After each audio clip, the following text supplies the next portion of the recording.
3. Hello guys, welcome back to our YouTube channel. Di video kali ini aku nggak akan bikin video masak-masak atau hunting atau travel lainnya. Tapi di video kali ini aku menunjukin gear baru aku di DJI itu. Kenapa aku beli gimbal ini? Karena selama ini aku ngediting sendiri, aku ngambil footage sendiri, dan beberapa footage tuh banyak yang harus aku korbanin karena emang kamera yang aku pakai itu nggak support IBIS. Dan salah satu solusinya aku beli gimbal ini. Langsung aja kita unboxing. By the way, ini sebenarnya udah aku unboxing karena waktu aku beli ini kartu garansinya tuh harus langsung diisi. Dan by the way, di tanggal di video ini aku beli, barang ini tuh limit guys. Aku udah coba cari di official store-nya, itu barang masih sold out of stock. Dan ini aku dapat di fisik store yang ada di Bali. Cuma ini juga udah barang terakhirnya dia sih, untung aku dapat. Dan aku dapat ini barang itu di kisar harga 6.400.000. Jadi ini kartu garansinya. Garansi TAM. Kalau untuk yang produk dari Indonesia, ini lebih kayak ke buku.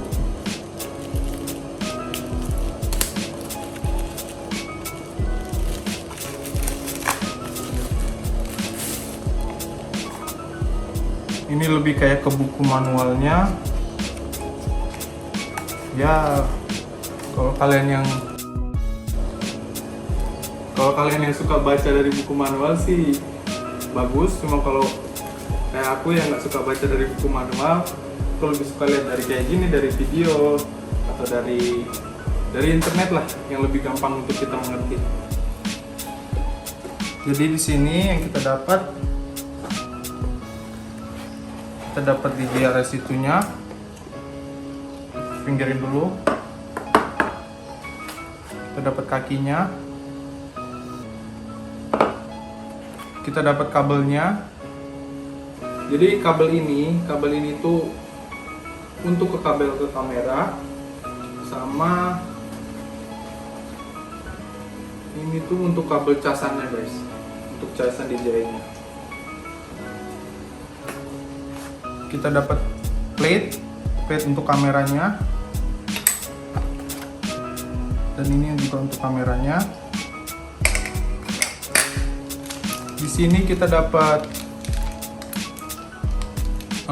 baut untuk pengunci untuk kameranya.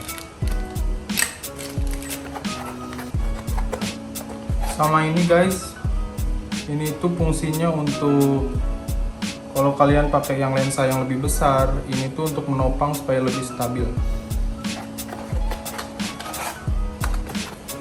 Udah nggak ada apa-apa lagi, kotaknya aku singkirin dulu.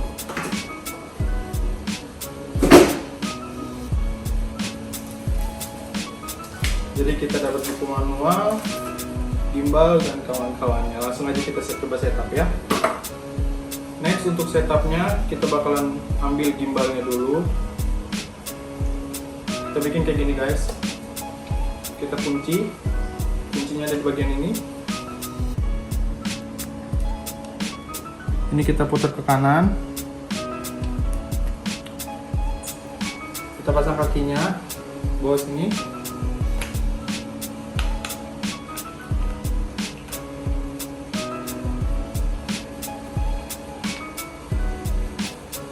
Ininya kita biarin kayak gini dulu. Aku bakalan setup untuk kameranya.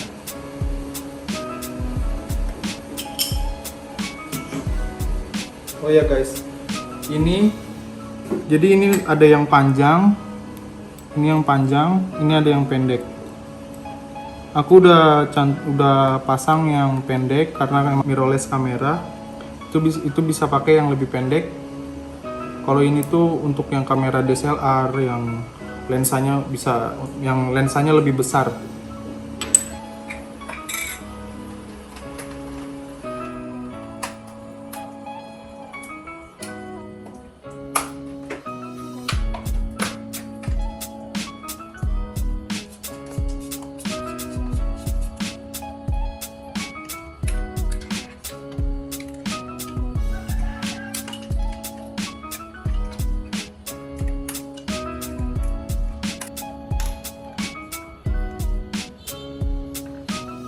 Dan ini guys, ini kabel yang dari DJI-nya, spesial untuk Sony. Dia ada tulisan USB to Sony. Karena Sony itu dia punya apa ini namanya? Punya colokan itu yang lebih panjang. Apalah bahasanya, intinya ini colokannya itu lebih panjang guys.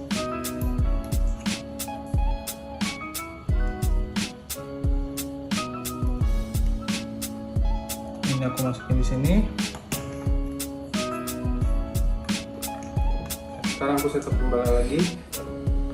Pertama-tama kunci-kunci ini itu harus kita buka dulu. Ada di sini.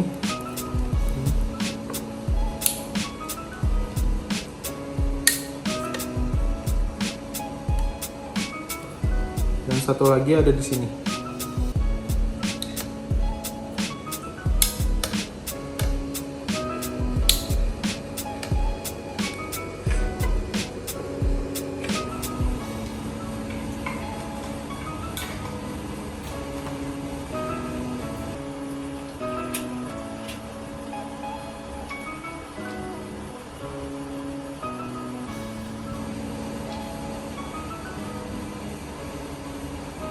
Oke, sekarang setelah kameranya udah berhasil aku setup di sini, itu masih ada beberapa hal yang harus kita perhatiin, yaitu balance-nya sama kabel ini itu bukan kita masukin ke sini.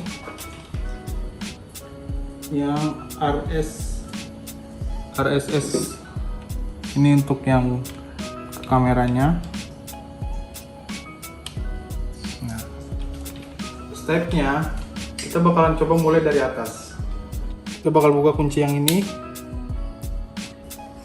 Kalau kalian perhatiin, ini kameranya masih jatuh ke bawah. Kalau balance dia itu nggak akan seperti ini. Jadi kita harus adjustnya itu dari sini. Ini kita mundurin pelan-pelan.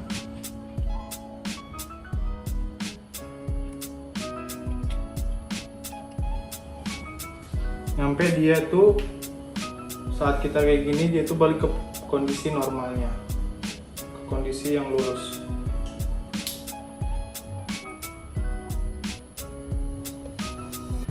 Oke, ini udah lurus, udah balik ke posisi normal. Sekarang kita kunci lagi yang bagian atasnya.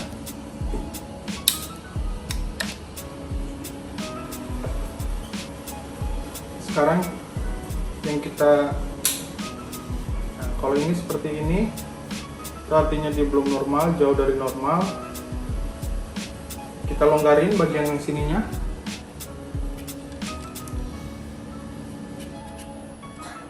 Kita coba adjust nyampe dia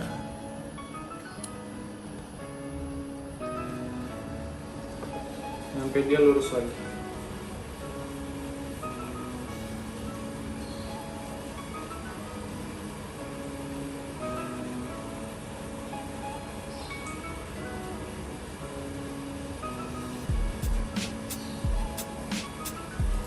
Oke, segini cukup.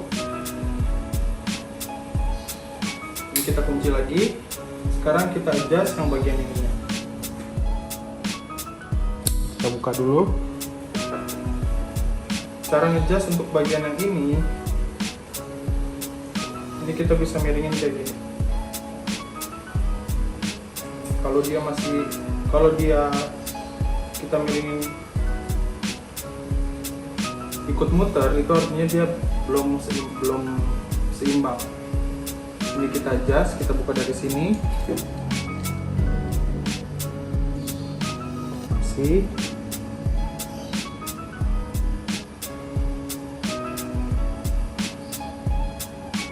Nah, kalau udah kayak gini, kita miringin, dia udah steady, itu artinya dia udah seimbang. Kunci. Saat semuanya udah seimbang, kita double check lagi dengan cara kita unlock semua 3 axis gimbalnya. Kita buka semua locknya. Kita coba tes. Ini kondisi gimbal mati ya.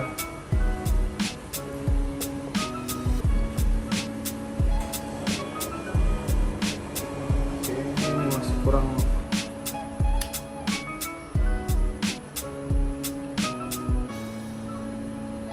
Oke, setelah kita rasa kalau udah kayak gini tuh udah lumayan seimbang. Sekarang kita hidupin. Pertama yang kita hidupin itu gimbalnya. Kita pencet button ini.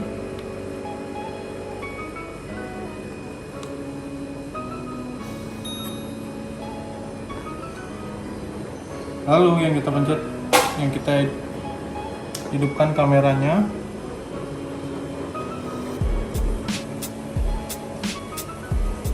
Setelah proses ini selesai,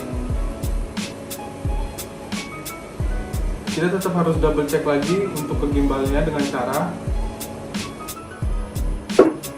kita pencet button yang ini, button yang ada di sampingnya ini,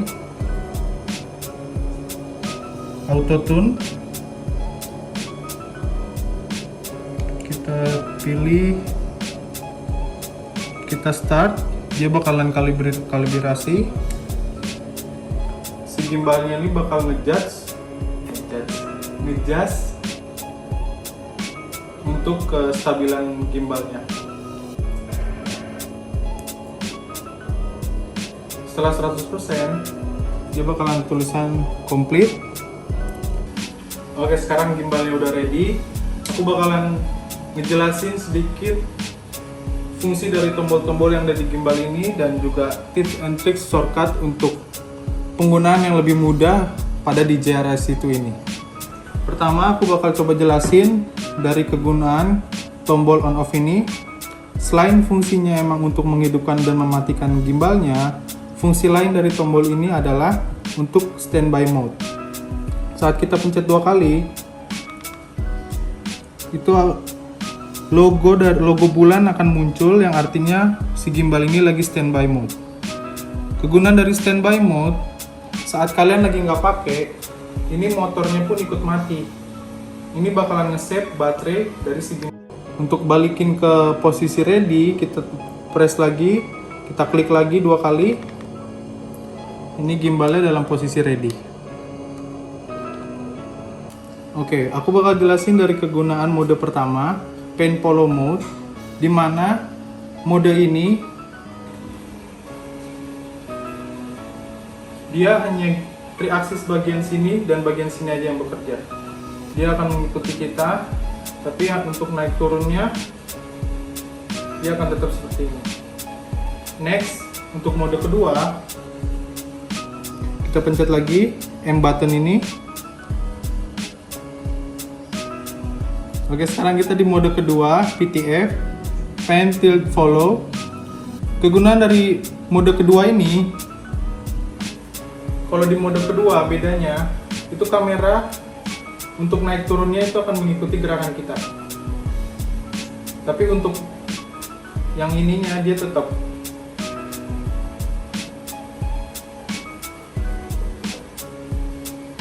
Untuk mode selanjutnya, kita pencet lagi M button. Sekarang untuk mode yang ketiga, APV mode. APV mode ini kegunaannya untuk semua aksis gimbalnya itu bekerja. Naik, turun.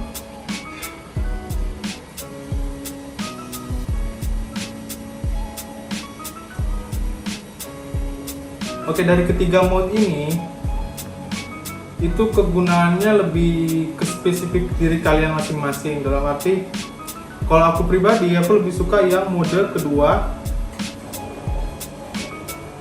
Mode kedua kenapa? Karena untuk bagian yang rollnya itu dia tetap stabil. Untuk next mode, itu aku bakalan bikin ini ke portrait mode. Yang kita lakuin adalah pencet button ini, mode button itu 2 kali. Kamera akan berubah rotasi seperti ini. Kegunaan dari 360 mode itu untuk kalian yang untuk kayak TikTok, untuk Instagram. Nah, ini kegunaan dari portrait mode. Untuk balikin lagi ke kondisi normal, press button ini 2 kali.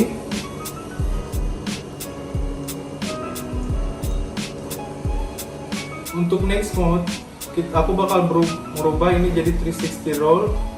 Ini gunanya untuk kalian yang suka ngambil video sinematik. Ini sih keren banget guys. Caranya, mode button itu kita pencet 3 kali.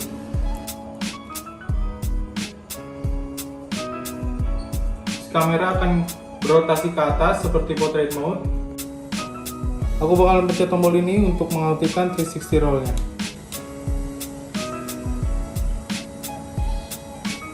Untuk mode berikutnya itu sport mode, dimana kalau kalian yang pengen ngambil gerakan yang lebih cepat, dan untuk tombol yang dipencetnya itu tombol yang bagian yang ini kalian tekan, kalian hold, itu bakalan ada lambang running man kayak orang lari itu.